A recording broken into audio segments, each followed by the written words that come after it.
The forbidden fruit is still here. Many people think the story of Adam, Eve, the serpent, and the forbidden fruit is merely an ancient story that took place long ago in the Garden of Eden. But the truth is, that story has never ended. It is still unfolding every day. It unfolds within our minds. It unfolds on the screens we stare at. It unfolds in the small choices we make every single day. One of the most striking things about the story is that the serpent never forced Adam and Eve to sin. It simply planted a thought. Just once. It won't hurt. You deserve more. You can be like God. Temptation always begins with a whisper. It rarely arrives looking dangerous. Instead, it appears attractive. If the forbidden fruit had looked ugly and poisonous, Eve would never have desired it. If sin immediately revealed its consequences, few would choose it. But temptation always disguises itself as something beautiful. Today, the serpent no longer crawls through a garden. It speaks through messages repeated endlessly around us.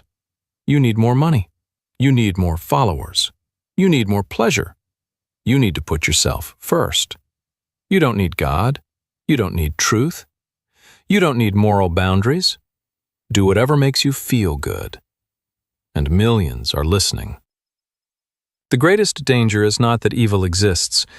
The greatest danger is when we begin to agree with it. Eve first looked at the fruit. Then she thought about it. Then she desired it.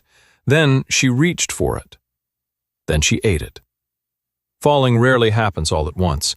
It happens one small compromise at a time.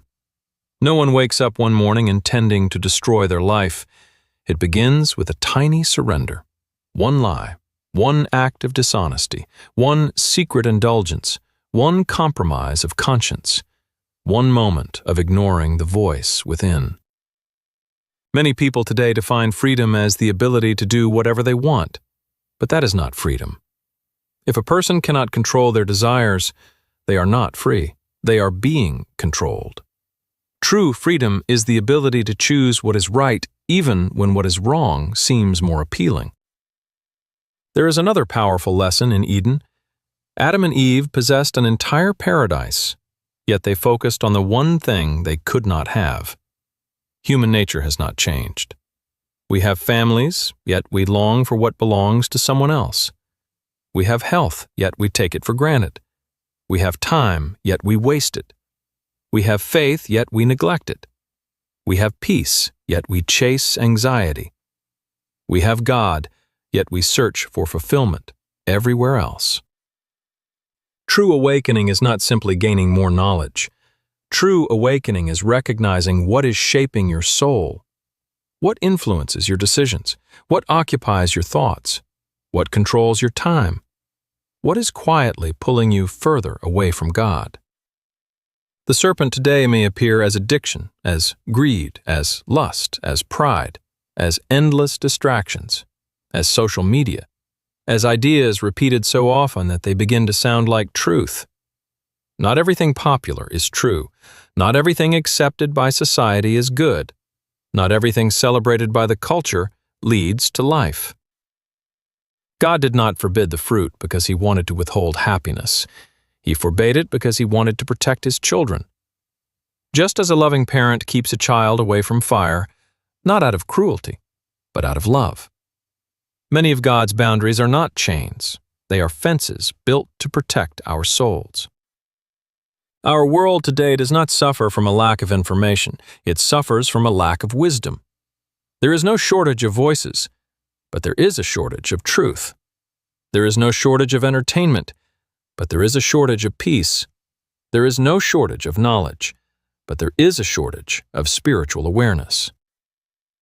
Perhaps the most important questions we can ask ourselves today are, what is my forbidden fruit? What voice is whispering to me every day? Am I listening to God, or am I listening to something else? Because the greatest battle of life is not fought outside of us. It is fought within the human heart. And the greatest victory is not conquering others. It is overcoming the temptations that quietly draw us away from truth, goodness, and God. May we remain awake. May we learn to discern. May we recognize temptation even when it is disguised as progress, pleasure, success, or freedom. And may we choose God every day so that we do not lose the Garden of Eden that He longs to restore within our heart.